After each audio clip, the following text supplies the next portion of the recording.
الحمد لله رب العالمين والصلاة والسلام على رسوله النبي الكريم. أما بعد فأعوذ بالله السميع العليم من الشيطان الرجيم. بسم الله الرحمن الرحيم. يا أيها الذين آمنوا ليستأذنكم الذين ملكت أيمانكم والذين لم يبلغوا الحلم منكم 3 مرات من قبل صلاة الفجر وحين تضعون ثيابكم من الظهيرة ومن بعد صلاة العشاء 3 عورات لكم ليس عليكم ولا عليهم جناح بعدهن طوافون عليكم بعضكم على بعض كذلك يبين الله لكم الآيات والله عليم حكيم. آیت نمبر 58 ہے سورۃ النور کی، جو ہمارا آج کا موضوع ہے بإذن اللہ تعالی. اس آیت مبارکہ میں اللہ رب العزت نے اعادہ فرمایا ہے استئذان کے احکامات کا، اور تتمیم ہے ان کو کمال تک پہنچایا ہے. یعنی گھروں میں داخلے کے جو احکامات ہیں، گھر کے باہر سے کوئی داخل ہوتا ہے بیرون، اور اسی طرح سے جو گھر میں داخل ہیں یہاں خاص طور پر ان کے احکامات بھی بیان ہوئے ہیں کہ جو گھر کے اندر موجود ہیں وہ لوگ جو کہ قریبی اقارب ہیں اور اجنبی نہیں ہیں، اور وہ کہ جن کا کثرت سے آنا جانا رہتا ہے اہل خانہ پر، جن میں کہ خادم ہوتے ہیں، غلام اور لونڈیاں ہیں، اور اسی طرح سے بچے ہیں، ان کے احکامات کیا ہیں کہ ان کو اجازت طلب کرنی چاہیے یا نہیں، اور اگر کرنی ہے تو کس طرح سے کرنی ہے، اور اس کے کیا اصول اور کیا قواعد ہیں، ان کی تربیت فرمائی ہے. تو استئذان کے احکام کا یہ تتمہ ہے، اس کو اللہ نے مکمل فرمایا ہے. اور سبحان اللہ، آپ کو معلوم ہے کہ اس سے قبل جو آیت مبارکہ جس سے اس کے حکم کا آغاز ہوا تھا، اس کے بعد اللہ رب العزت نے پردے کے احکامات بیان فرمائے، اور اسی طرح سے اس کے بعد آیت النور تھی، اور پھر اس نور کے مظاہر انسان کے دل میں، اللہ کے گھروں میں، اور اسی طرح سے پھر پھیلتے ہوئے جمیع امت کی سطح پر خلافت مبارکہ کی شکل میں اور اللہ کی زمین میں. اور پھر اس کے بعد واپس اب ہم دیکھتے ہیں کہ اللہ سبحانہ و تعالیٰ استئذان کے احکامات کو مکمل فرماتے ہیں، اور اس کے وہ احکامات جو مخصوص ہیں اور اس عموم سے کچھ مختلف ہیں جو پہلے ذکر ہوا تھا کہ ہر شخص، کوئی بھی شخص جو کسی کے گھر میں داخل ہو اپنے گھر کے سوا، تو وہ اذن طلب کرے، اور اس کے تمام احکامات بیان ہوئے تھے. اب یہ حکم جو یہاں پر بیان ہوا ہے آج کی اس آیت میں، اس میں کچھ خصوصیت ہے. چنانچہ فرمایا کہ اے وہ لوگوں جو ایمان لائے ہو، یا ایھا الذین آمنوا لیستأذنکم الذین ملکت ایمانکم، لازم ہے کہ اجازت طلب کریں وہ کہ جن کے مالک تمہارے دائیں ہاتھ ہوئے، یعنی غلام اور لونڈیاں مراد ہیں اس سے. والذین لم یبلغوا الحلم منکم، اور وہ بھی کہ جو بلوغت کو نہیں پہنچے تم میں سے، یعنی وہ بچے جو ابھی بلوغت کو نہیں پہنچے لیکن وہ تمیز رکھتے ہیں، بلوغت کو نہیں پہنچے لیکن تمیز رکھتے ہیں، جو دیکھتے ہیں اس کو سمجھتے ہیں، اور اس کا اثر ان کے ذہن پر ہوتا ہے، اور اس کو باہر بیان بھی کر سکتے ہیں. ٹھیک ہے، اگرچہ بلوغت کو نہیں پہنچے تو لازم ہے کہ اجازت طلب کریں غلام اور لونڈیاں، اور وہ بھی کہ جو ابھی بلوغت کو نہیں پہنچے تم میں سے 3 مرات، 3 دفعہ من قبل صلاة الفجر، فجر کی نماز سے قبل، وحین تضعون ثیابکم من الظہیرہ، اور جس وقت تم اپنے کپڑے اتارتے ہو ظہر کے وقت میں، ومن بعد صلاة العشاء، اور اسی طرح سے عشاء کی نماز کے بعد. یہ 3 اوقات بتائے. 3 مرات ذکر ہوا ہے نا کہ وہ اجازت طلب کریں 3 بار، تو اگر اس 3 بار سے مراد 3 اوقات مراد لیں تو پھر یہ اوقات ہیں جو بیان ہوئے ہیں اس کے فوراً بعد، یعنی صلاۃ فجر سے قبل، اور ظہر کے وقت جب تم اپنے کپڑے اتارتے ہو، اور اس طرح سے صلاۃ عشاء کے بعد. تو 3 مرات سے اگر 3 اوقات مراد لیں تو پھر یہ 3 اوقات اس کے فوراً بعد بیان ہو گئے. اور اگر 3 مرات سے جو ہے وہ 3 دفعہ، گنتی کے 3 دفعہ مراد لیں تو یہ بھی درست ہے تفسیر. اور یہ بھی ایک پہلو جائز ہے، اس سے مستنبط ہوتا ہے۔ تو اس سے مراد پھر یہ ہوگا کہ جو پہلے آپ پڑھ چکے ہیں کہ استئذان جو ہے یعنی اذن طلب کرنا جو ہے وہ 3 بار ہوتا ہے۔ تو حکم میں پھر یہ معلوم ہوا کہ جو تمہارے غلام اور لونڈیاں ہیں اور تمہارے گھروں میں جو بچے ہیں جن کا کثرت سے تم پر آنا جانا رہتا ہے تو وہ 3 بار اجازت طلب کریں، استئذان کریں 3 بار، جیسے کہ اللہ کے رسول کی حدیث آپ سن چکے ہیں پہلے کہ الاستئذان 3 فإن أذن لك وإلا فارجع، کہ اجازت طلب کرنا جو ہے وہ 3 دفعہ ہے، اگر آپ کو اجازت دے دی جائے تو ٹھیک ہے، وگرنہ آپ لوٹ جائیں، واپس چلے جائیں۔ تو 3 بار سے مراد یہ 3 اوقات بھی ہو سکتے ہیں جو کہ بعد میں بیان ہوئے ہیں، اور پھر وہ اگر 3 بار سے مراد وہ 3 دفعہ اذن طلب کرنا مراد لیا جائے تو وہ بھی درست ہے۔ تو اوقات تو بہرحال یہاں بیان ہو ہی گئے ہیں، اور پھر ان 3 اوقات کے تفصیلی ذکر کے بعد دوبارہ فرمایا کہ 3 عورات لکم، 3 عورات لکم۔ دیکھیے نا آیت کیا ہے کہ یا ایھا الذین آمنوا لیستأذنکم الذین ملکت ایمانکم والذین لم یبلغوا الحلم منکم 3 مرات من قبل صلاة الفجر وحین تضعون ثیابکم من الظہیرہ ومن بعد صلاة العشاء۔ پھر فرمایا کہ 3 عورات لکم، یہ 3 تمہارے لیے پردے کے اوقات ہیں، یعنی عورات عورہ سے ہے، 3 تمہارے لیے پردے ہیں، یعنی پردے کے اوقات مراد ہے یہاں پر، اور پردے بھی لے لے مراد تب بھی درست ہے کیونکہ ذکر تو اوقات کا ہی چل رہا ہے اس سے قبل۔ اور تو جس وقت میں کوئی عمل ہوتا ہے ظاہر ہے کہ وقت اس کے لیے ظرف بنتا ہے، اس کا ایک محل بنتا ہے، وہ زمانہ، تو وہ مراد لیا جا سکتا ہے۔ جو فعل کسی وقت میں ہو تو وقت بول کر وہ فعل بھی مراد لیا جا سکتا ہے جو اس وقت میں ہوتا ہے، اور ظاہر سی بات ہے کہ اس میں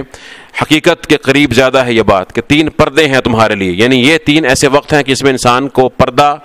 یعنی اپنی ان چیزوں کو، اس حالت کو چھپانا وہ ضروری خیال کرتا ہے جو اس کے پرائیویٹ اوقات ہیں، پرائیویٹ معاملات ہیں۔ جیسا کہ عورہ کا لفظ جو ہے یہ آپ نے سنا ہوگا، اعور، کسی کی آنکھ میں ایک آنکھ میں نقص ہونا تو کہتے ہیں یہ اعور ہے، بہنگا ہے، عابر یا عور کہ نقص پیدا ہو جانا۔ تو عورہ سے مراد وہ چیز ہے کہ جس کو انسان ظاہر نہیں کرنا چاہتا، جس کو چھپانا چاہتا ہے، یعنی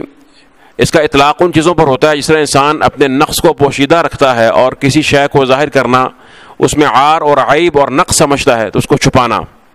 تو یہ مراد ہے عورہ سے، یہ چھپانے کے 3 اوقات ہیں۔ مراد کیا ہے اسے؟ عورت کو بھی عورت کہتے ہیں نا، بلکہ عورات النساء کا لفظ پہلے آیا ہے پردے کے احکامات میں، عورات النساء کہ عورتوں کے وہ اعضاء کہ جن کو وہ چھپاتی ہیں اور ان کو چھپانا ضروری خیال کرتی ہیں کیونکہ ان میں شہوت پیدا ہوتی ہے، وہ شہوت کا محل ہیں۔ تو اسی طرح سے یہاں پر فرمایا کہ یہ 3 اوقات جو ہیں تمہارے ایسے اوقات ہیں کہ جن کے اندر تمہارے معاملات کے بارے میں تم پسند نہیں کرتے وہ کسی پر ظاہر ہو جائیں، کہ ان اوقات میں تمہارے جو گھریلو معاملات ہیں اور تمہارے جو معمولات ہیں، تمہارے اعمال ہیں، تم پسند نہیں کرتے کہ وہ دوسروں پر ظاہر ہو جائیں یا ان پر کوئی مطلع ہو جائے، ان کو چھپانا چاہتے ہو۔ کون سے اوقات ہیں؟ من قبل صلاۃ الفجر، فجر کی نماز سے قبل، فجر کی نماز سے قبل، اور فرمایا کہ وحین تضعون ثیابکم من الظہیرہ، اور ظہر کے وقت جب تم اپنے کپڑے اتارتے ہو، کیونکہ عموماً انسان اس وقت قیلولہ کرتا ہے، آرام کرنا چاہتا ہے، تو اس وقت بھی عرب میں ایسے ایک ان کا طریقہ کار تھا کہ وہ، اور خصوصاً وہاں پر بعد کی جو حالات کی طرح فراخی نہیں تھی کپڑوں کی، تو کپڑے قلیل ہوتے تو بسا اوقات انسان اپنی چادر میں لیٹ جاتا، وہ اسی کا لباس بھی ہوتا اور اسی کو وہ اوڑھ کر جو ہے وہ لیٹ جاتا، اور ظاہر ہے کہ نیند کی حالت میں پھر انسان کو معلوم نہیں ہوتا، تو بسا اوقات کو شخص اگر، اور اس طرح سے پھر ان گھروں میں اس طرح سے پردے اور دروازے وہ بھی اس طرح سے موجود نہیں تھے جیسے کہ آج کل ہیں، یا جب انسان کے پاس جو ہے وہ مال ہو اور فراخی ہو اس کی حالت میں تو پھر ظاہر ہے کہ اس میں زیادہ اہتمام ہوتا ہے، وگرنہ پھر یہ گھروں میں اس طرح سے وہ چیزیں نہیں ہوتی تو پھر اور بھی زیادہ احتیاط کرنا ہوتی ہے۔ کوئی اچانک داخل ہو جائے اور انسان نیند کی حالت میں ہو یا اپنے اہل خانہ کے ساتھ بیٹھا ہو کسی بھی حالت میں، اس کے پرائیویٹ معاملات ہیں تو پسند نہیں کرتا، اس لیے جو ظہر کا وقت ہے نا اس میں اللہ نے خاص طور پر فرمایا کہ حین تضعون ثیابکم،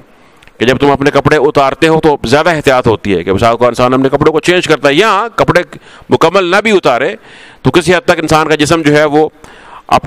وہ اپنے جب کمرے میں موجود ہوتا ہے تو اس طرح سے پھر اس کو لباس نہیں پہنتا جیسا کہ عموماً وہ خارج میں لباس پہنتا ہے، تو اپنے آپ کو چھپانا پسند کرتا ہے، کیونکہ انسان کا جسم جو ہے وہ بھی چھپانے کی چیز ہے،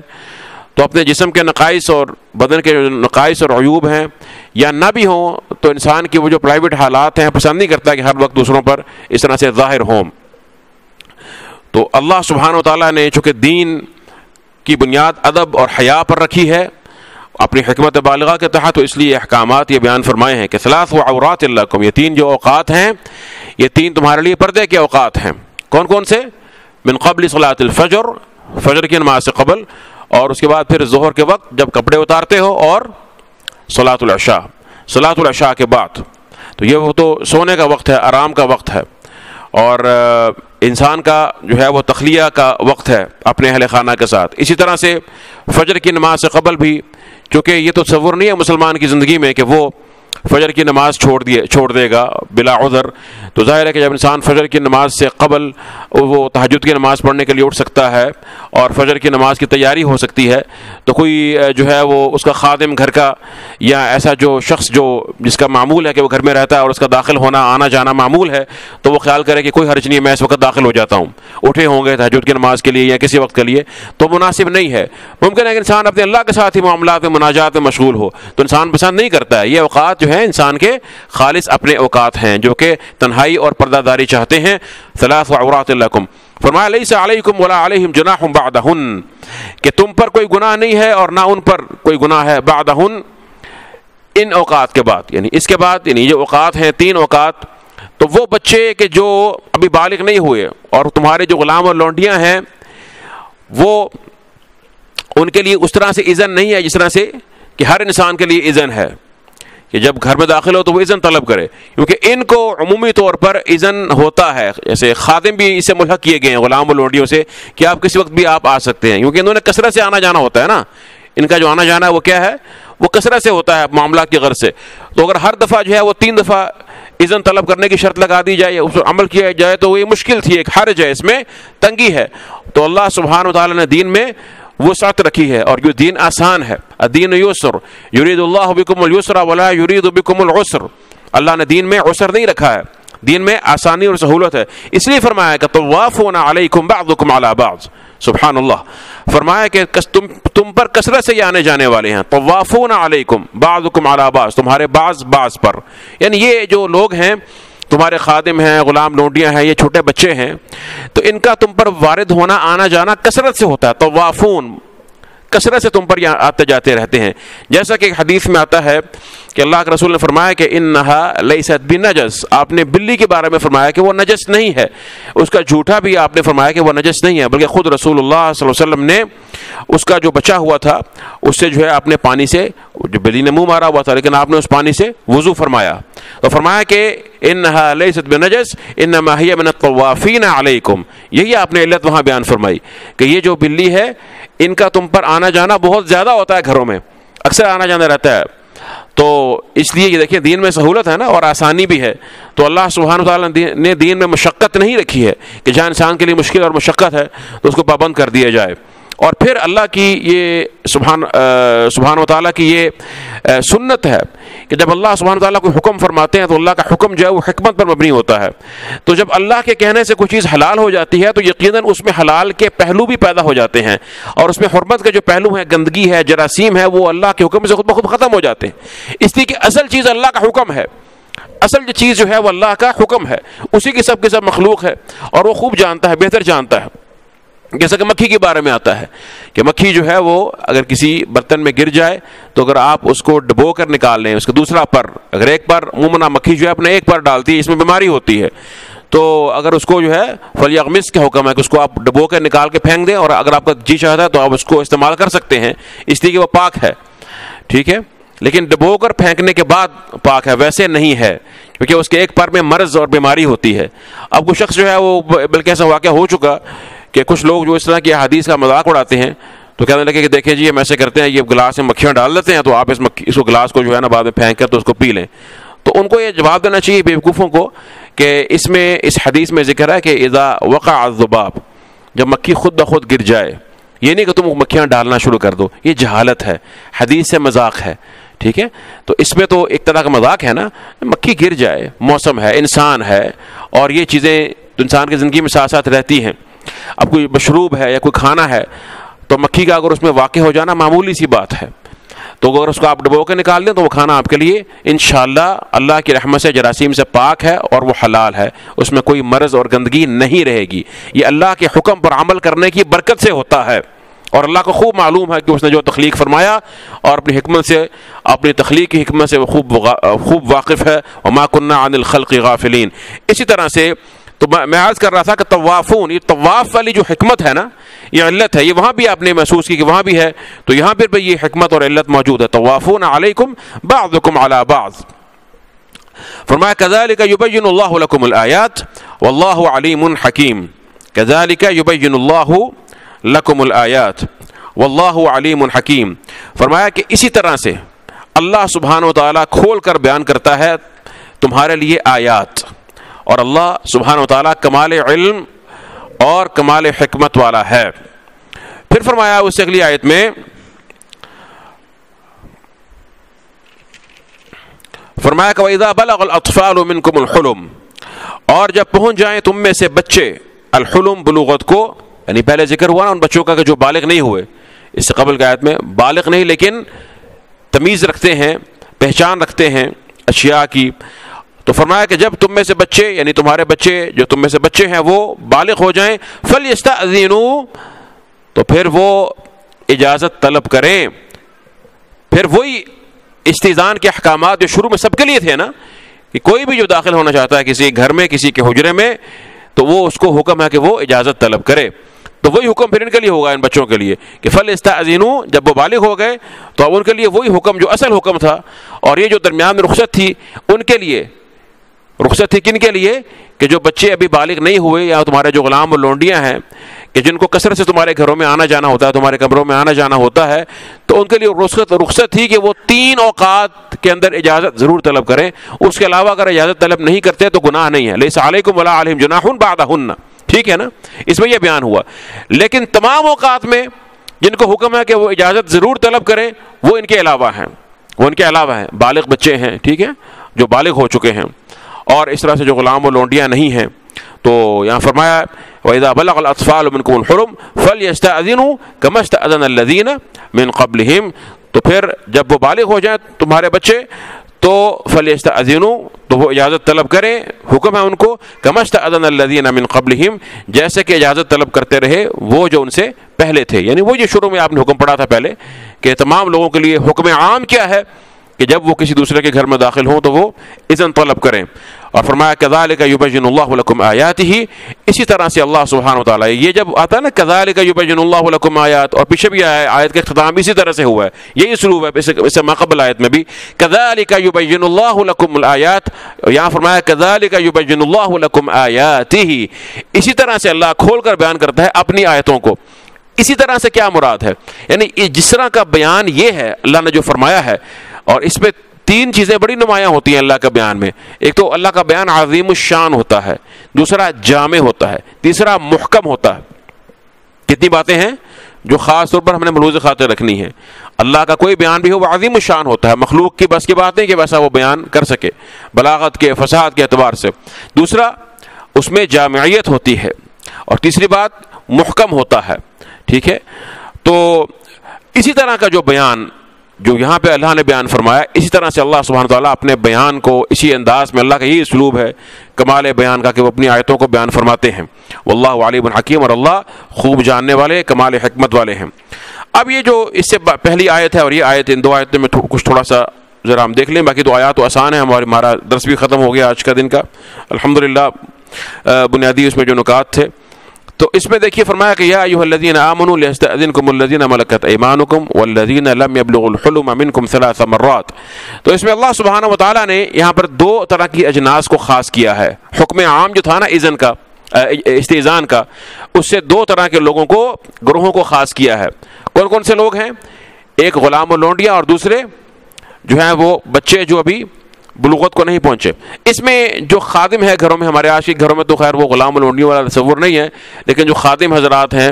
جو گھروں میں جن کو اجازت ہوتی ہے عام طور پر کہ آپ آ جا سکتے ہیں، ان کے لیے بھی حکم یہی رہے گا کہ 3 اوقات میں ان کے لیے اجازت طلب کرنا جو ہے وہ لازم ہوگا، من قبل صلاۃ الفجر، وحین تضعون ثيابكم من الظہیرہ ومن بعد صلاة العشاء. ان تین اوقات ثلاث عورات لکم، تو یہ تین جو ہیں یہ ہمارے لیے اللہ نے اوقات رکھے ہیں، پردے کے اوقات. لیس علیکم ولا علیہم جناح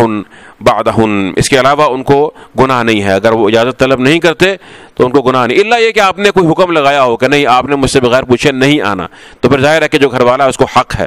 وہ اپنے گھر کے معاملات کے بارے میں بہتر جانتا ہے، تو اس کو حق ہے کہ وہ یہ کہہ سکتا ہے. تو طوافون علیکم بعضکم علی بعض. پھر اللہ سبحانہ وتعالیٰ نے اس کی حکمت بتائی کہ اللہ کے احکامات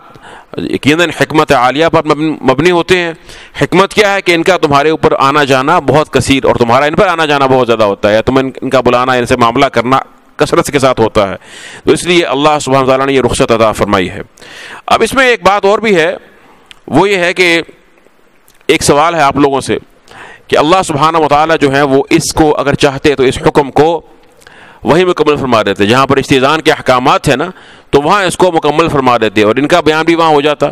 لیکن اس بیان کو مؤخر فرمایا ذکر میں، قرآن کریم کی ترتیب میں، اور اس کے بعد پھر نور کے احکامات ہیں، آیت النور ہے، اور یہ تمام معاملات، اور اس کے بعد منافقین کی صفات اور اطاعت اللہ اور اطاعت الرسول کے بارے میں ذکر فرمایا، اور پھر اس کے بعد اس کو مکمل فرمایا، جیسا کہ اس کے بعد اللہ سبحانہ وتعالیٰ پردے کے احکامات کو بھی مکمل فرما دیں گے.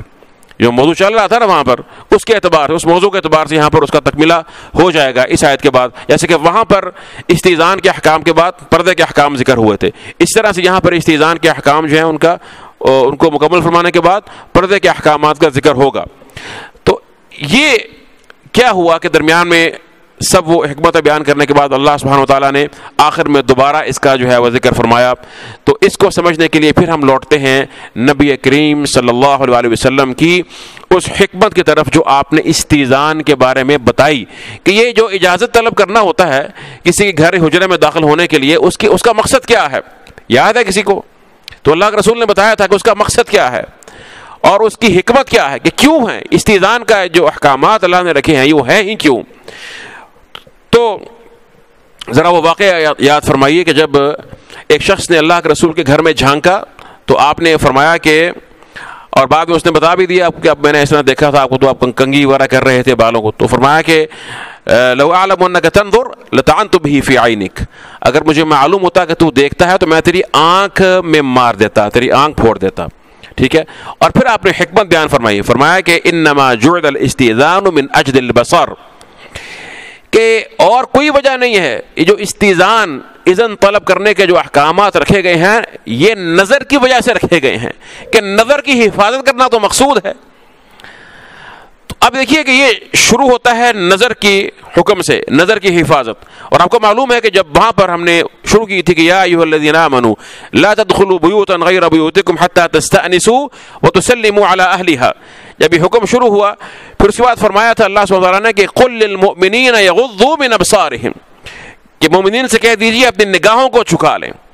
اور پھر اس کے بعد فرمایا وقل للمؤمنات یغضضن من ابصارہن، اور اس طرح سے مومنہ عورتوں کو کہہ دیجیے کہ اپنی نگاہوں کو جھکائیں، اس کی حفاظت کریں. تو نظر کا معاملہ بڑا گہرا معلوم ہوتا ہے. آپ غور کر رہے ہیں نا ساری بات سے کہ یہ تمام معاملات اس کے اندر بند ہے، نور اور اس کے احکامات اور پردے کے بھی سب کے سب اس کے ساتھ متعلق ہیں. تو بنیاد کیا چیز ہے؟ نظر اور استئذان. دو چیزوں کو ذرا ذہن میں رکھیں، ایک نظر کی حفاظت ہے اور اس کے ساتھ پھر یہ اذن طلب کرنے کا بڑا ایک گہرا تعلق ہے. ٹھیک ہے. تو پہلی بات تو یہ سمجھ لیجئے کہ نور جو ہے جس کی ہم بات کر رہے ہیں، اور سورت بھی نور ہے اور آیت النور بھی ہے، نور جو ہے نا وہ اس کا بڑا ہی گہرا تعلق ہے انسان کی آنکھ سے. اسی لیے کہتے ہیں نا کہ اس کی آنکھ کا نور ختم ہو گیا ہے. اور یہ نور آنکھ جو ہے نا وہ دل کے نور کا بھی آئینہ ہوتی ہے، اور اسی طرح سے یہ دل کا راستہ بھی ہوتی ہے. جو دیکھتی ہے اس کا اثر براہ راست انسان کے دل پر ہوتا ہے، اور جو اپنے نظر کی حفاظت کر لیتا ہے اللہ کے حکم سے وہ زیادہ لائق ہے کہ اپنے کانوں کی بھی حفاظت کر لے گا، اپنے ہاتھوں کی بھی حفاظت کر لے گا، اپنے پاؤں کی بھی، اس کا دل بھی محفوظ ہو جائے گا اور پھر اس کی شرمگاہ بھی محفوظ ہو جائے گی. سب سے جو بڑا راستہ ہے، جو تیر ہے نا، وہ نظر کا تیر ہوتا ہے. نظر کی حفاظت، نظر کا نور. اور جو اپنے نظر کی حفاظت کرتا ہے، اپنی آنکھ کی حفاظت کرتا ہے، تو اللہ سبحانہ وتعالیٰ اس کو ایمان کی حلاوت اس کے دل میں اس کو عطا فرماتے ہیں. ٹھیک ہے. اس لیے فرمایا کہ وہ آنکھ جو تنہائی میں اللہ کو یاد کر کے روتی ہے، رجل ذکر اللہ خالیا ففاضت عیناہ، اس کی آنکھ اگر آنسو اس کی آنکھ سے بہہ جاتا ہے اللہ کو یاد کر کے، اور وہ تنہائی کے عالم میں ہو، کسی کو دکھا نہ رہا ہو،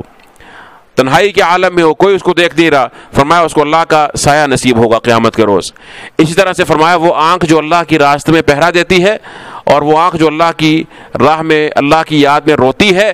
گناہوں کو یاد کر کے، فرمایا اس کو جہنم کا دھواں نہیں چھوئے گا۔ اور میرے بھائیوں، یہ آنکھ کی حفاظت جو ہے اس کا نور سے بڑا گہرا تعلق ہے۔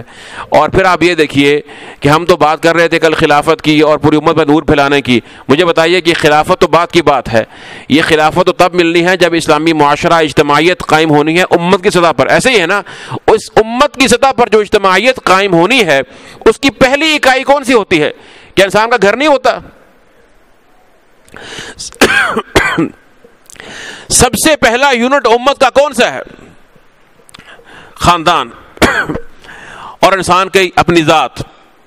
تو جب انسان کے اپنے گھر میں حیا نہیں ہے اور اس کی ذات میں نور نہیں ہے، اس کی آنکھ کی حفاظت نہیں ہے، اور اس کے گھر میں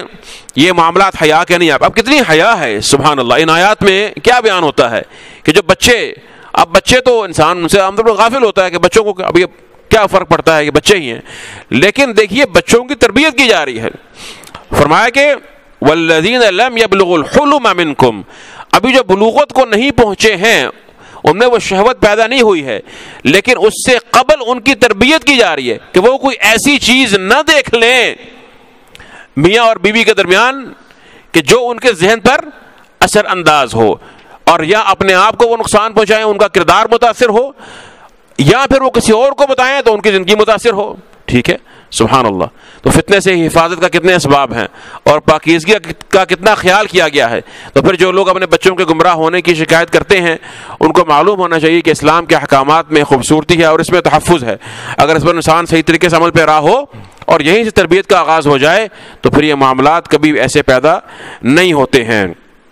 ثلاث عورات لکم، ای ثلاث اوقات مخصوصۃ لکم، یہ 3 اوقات اللہ نے مخصوص کر دیے۔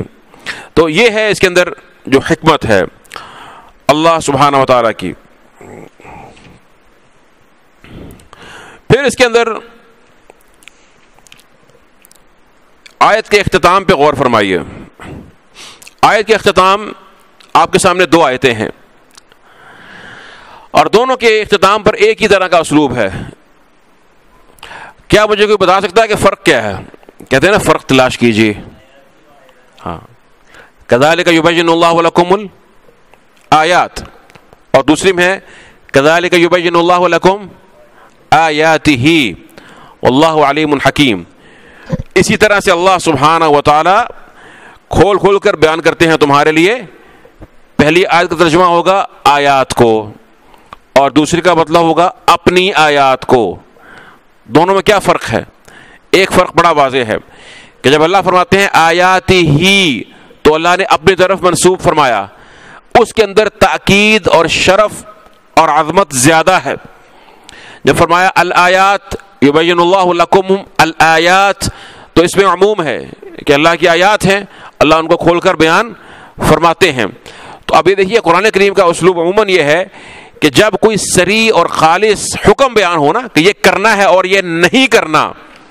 اور 2 ٹوک انداز میں بیان ہو تو اس میں عموماً جو ہے وہ آخر میں آتا ہے آیاتی ہی۔ اور جب حکم بیان ہو یا اس میں اتنا جزم نہ ہو یا اس کے ساتھ کچھ اور بھی چیزیں بیان ہو جائیں، حکم کے ساتھ کچھ حکمتیں بیان ہو جائیں، تو پھر اس مقام پر عام طور پر الآیات آ جایا کرتا ہے۔ ٹھیک ہے، جیسے کہ فرمایا کہ احل لکم لیلۃ الصیام الرفث الی نسائکم ہن لباس لکم وانتم لباس لہن علم اللہ انکم کنتم تختانون انفسکم فتاب علیکم وعفى عنکم فالآن باشروہن وابتغوا ما كتب اللہ لکم وکلوا واشربوا حتى يتبین لکم الخیط الابیض من الخیط الاسود من الفجر ثم اتموا الصیام الى الليل ولا تباشروهن وأنتم عاكفون في المساجد تلك حدود الله فلا تقربوها كذلك يبين الله لكم آياته۔ یہاں اللہ نے بہت سے احکامات بیان کیے ہیں رمضان کی راتوں کے، روزے کے، دیگر، اور فرمایا کہ آیاتی، اور فرمایا یسألونک عن الخمر والمیسر قل فیہما اثم کبیر ومنافع للناس. لوگ پوچھتے ہیں جوئے اور شراب کے بارے میں تو ان کو کہیے کہ اس میں فائدہ ہے لیکن گناہ فائدے سے بڑا ہے. ٹھیک ہے. اور آخر میں فرمایا کذالک یبین اللہ لکم الآیات, کیونکہ اس میں دو ٹوک انداز سے حرمت اس کی بیان نہیں فرمائی ہے تو الآیات تو عموماً یہ اسلوب ہے. اب یہاں پہ اگر آپ دیکھیے تو فرمایا کذالک یبین اللہ لکم آیاتہ, تو اس میں بہرحال تاکید اور اس کے اندر تعظیم جو ہے وہ زیادہ ہے, اس لیے کہ اس کے اندر وہی اصل حکم واپس آ گیا. وَإِذَا بَلَغَ الْأَطْفَالُ مِنْكُمُ الْحُلُمَ فَلْيَسْتَأْذِنُوا كَمَا اسْتَأْذَنَ الَّذِينَ مِنْ قَبْلِهِمْ, کہ اذن کا جو حکم تھا, استئذان کے جو احکامات تھے جو بیان ہوئے وہ اپنی جگہ پر موجود ہیں, اور حکم دیا ہے یہاں پر اور کوئی چیز نہیں ہے اس حکم کے سوا, ہے کچھ اور حکم ہے صرف کہ یہ کرنا ہے, اور یہی حکم ہے اس میں استئذان کا. اور تو فرمایا کہ کذالک یبین اللہ لکم آیاتہ, جبکہ اس سے قبل جو آیت ہے اس میں آپ غور کریں کہ اگرچہ اس میں بھی حکم موجود ہے لیستأذنکم الذین ملکت ایمانکم, لیکن اس میں زیادہ جو ہے وہ ہماری رعایت کی گئی ہے, اصل میں ہماری سہولت کا خیال کیا گیا ہے. ثلاث عورات لکم طوافون علیکم بعضکم علی بعض, کہ تمہارے لیے مشکل ہے, تمہارے پر بہت زیادہ یہ کثرت سے وارد ہوتے ہیں ان اوقات میں, تو ہمارے لیے گویا ایک طرح کی سہولت بیان کر دی گئی. سمجھ آ رہی ہے بات کی؟ تو اس لیے یہاں پر کذالک یبین اللہ لکم الآیات, یہ اس میں ایک حکمت ہو سکتی ہے, واللہ تعالی عالم. تو یہ اللہ سبحانہ و تعالیٰ کے احکامات ہیں. یقیناً اللہ کے احکامات اس کے کمال علم اور کمال حکمت سے معمور ہیں اور اسی کی بنیاد پر صادر ہوتے ہیں, اس میں کوئی شک والی بات نہیں ہے. تو اللہ مجھے اور آپ کو صحیح معنوں میں عمل کرنے کی توفیق عطا فرمائے. ہمارا رب سبحانہ و تعالیٰ نہ وہ بھولتا ہے اور نہ وہ غلط کرتا ہے. لا یضل ربی ولا ینسا, وہ جو حکم دیتا ہے خوب جانتا ہے کہ وہ کیا حکم دیتا ہے, کس کو دیتا ہے اور کیوں دیتا ہے, اور وہ جو کہتا ہے وہی حق ہے اور اسی میں خیر اور ہر طرح کی فلاح ہے. اللہ ہمیں اس کو حاصل کرنے کی توفیق عطا فرمائے.